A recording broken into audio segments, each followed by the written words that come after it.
जब पोती ने दहेज में दादाजी को मांग लिया। पूजा स्कूल से जैसे ही घर वापस लौटी तो वह देखती है कि उसके दादाजी रामदयाल अपना बैग पैक कर रहे हैं। पूजा ने अपने दादाजी से पूछा, दादाजी आप कहाँ जा रहे हैं? दादाजी ने बताया, बेटी मैं गांव जा रहा हूँ और बहुत जल्दी ही वापस आ जाऊँगा। जब उसने अपने मम्मी पापा से सुना कि दादाजी गांव नहीं बल्कि वृद्ध आश्रम जा रहे हैं तो पूजा अपने दादाजी के पास जाकर उनको जोर से पकड़ लेती है और जोर जोर से रोने लगती है।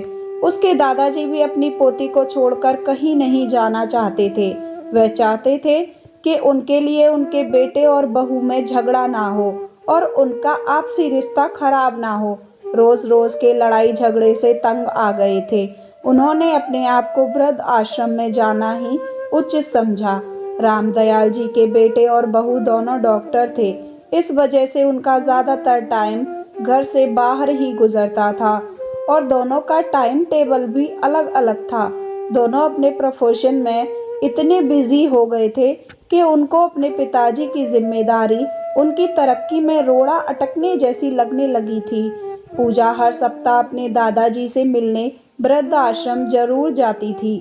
दादाजी को वृद्ध आश्रम में रहते हुए 1 साल से भी ज़्यादा हो चुका था। इधर पूजा 10th में 97% से पास हो गई थी। वह अब मेडिकल की तैयारी करने के लिए मुंबई जाने वाली थी। पूजा ने अपने माँ बाप से एक शर्त रखी कि वह मुंबई तैयारी करने के लिए तभी जाएगी जब उसके साथ दादाजी भी साथ जाएंगे। पूजा के माँ बाप ने बहुत समझाया मगर पूजा नहीं मानी। रमन और दिव्या को अपनी बेटी की जिद के आगे झुकना ही पड़ा। अब रामदयाल जी अपनी पोते के साथ मुंबई में रहने लगे।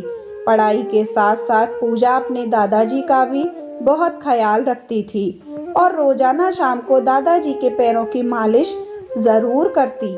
रामदयाल जी अपनी पोती को देखकर गर्व से भर जाते थे कि भगवान अगर किसी को बेटी दे तो पूजा जैसी दे। समय अपनी गति से चलता रहा। साल कब बीत गए पता ही नहीं चला। अब पूजा डॉक्टर बन गई थी लेकिन वह अपने दादाजी को अपने साथ ही रखती थी। पूजा दिल्ली के जिस हॉस्पिटल में डॉक्टर थी उसी हॉस्पिटल में दीपेश नाम का एक डॉक्टर था जो पूजा से बेहद प्यार करता था। एक दिन दीपेश ने पूजा से शादी के लिए बोला लेकिन पूजा ने दीपेश से कहा, अगर तुम मुझसे शादी करना चाहते हो तो मेरी एक शर्त स्वीकार करनी पड़ेगी। दीपेश ने कहा, पूजा तुम अपनी शर्त बताओ।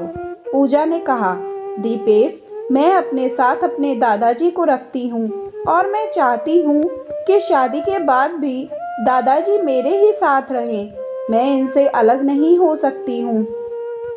अगर तुम तैयार हो तो मैं तुमसे शादी करने के लिए राजी हूँ। दीपेश ने कहा, ये तो बहुत अच्छी बात है। इससे ये पता चलता है कि तुम्हारे मन में बुजुर्गों के प्रति कितनी श्रद्धा है। तुम्हारी जैसी लड़की को कौन लड़का नहीं अपनाना चाहेगा। दीपेश और पूजा की शादी तय हो गई। आज पूजा की शादी है। पूजा के दादाजी बहुत ही ज़्यादा रो रहे थे। उनकी आंखों में एक आंसू खुशी के थे और एक आंसू दुख के थे। वे सोच रहे थे कि पूजा के बिना वह कैसे जी पाएंगे। विदाई का समय आया। पूजा सभी को गले लगकर बहुत ज़्यादा रो रही थी। अब पूजा दादाजी को गले लगने गई। दादाजी के आंसू रुकने का नाम नहीं ले रहे थे।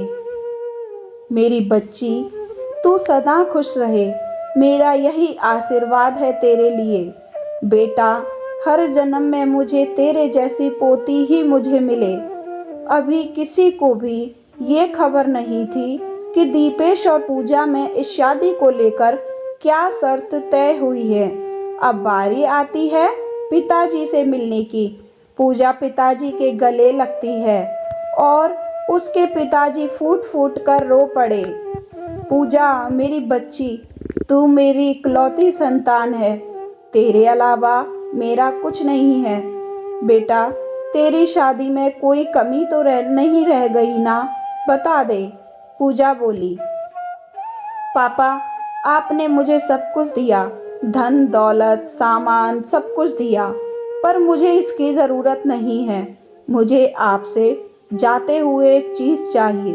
बोल बेटी, क्या चाहिए? तेरे लिए जान भी हाजिर है तेरे पापा की। पापा मुझे दादाजी चाहिए। मैं अपने दादाजी को अपने साथ रखना चाहती हूँ। मैं नहीं चाहती कि मेरे जाने के बाद आप और माँ दादाजी को फिर से वृद्ध आश्रम छोड़ दें। पिताजी की आंखों में शर्म से भरे आंसू थे। अपनी बेटी के मन में उसके दादाजी के प्रति इतना प्यार देखकर पिता को भी एहसास हो गया था कि बुजुर्ग बोझ नहीं बल्कि एक आशीर्वाद की तरह है। पूजा की माँ भी आ चुकी थी। उसने भी अपनी बेटी और अपने ससुर से माफ़ी मांगी। बोली, तुम्हारे दादाजी अब तुम्हारे साथ नहीं, हमारे साथ रहेंगे। इनको कोई दिक्कत नहीं होगी, हम तुम्हें विश्वास दिलाते हैं। पूजा के दादाजी बोले, बिटिया अब मुझे यहीं रहने दो। तुम अपने जीवन में खुश रहो। तुम्हारी वजह से आज मुझे मेरे बेटे और बहू दोबारा से मिल गए हैं। वहाँ जितने भी लोग खड़े थे, सब लोग पूजा पर गर्व महसूस कर रहे थे और सबसे ज़्यादा खुश तो पूजा के सास ससुर थे, जो इतनी अच्छी संस्कारी बहू अपने घर ले जा रहे थे।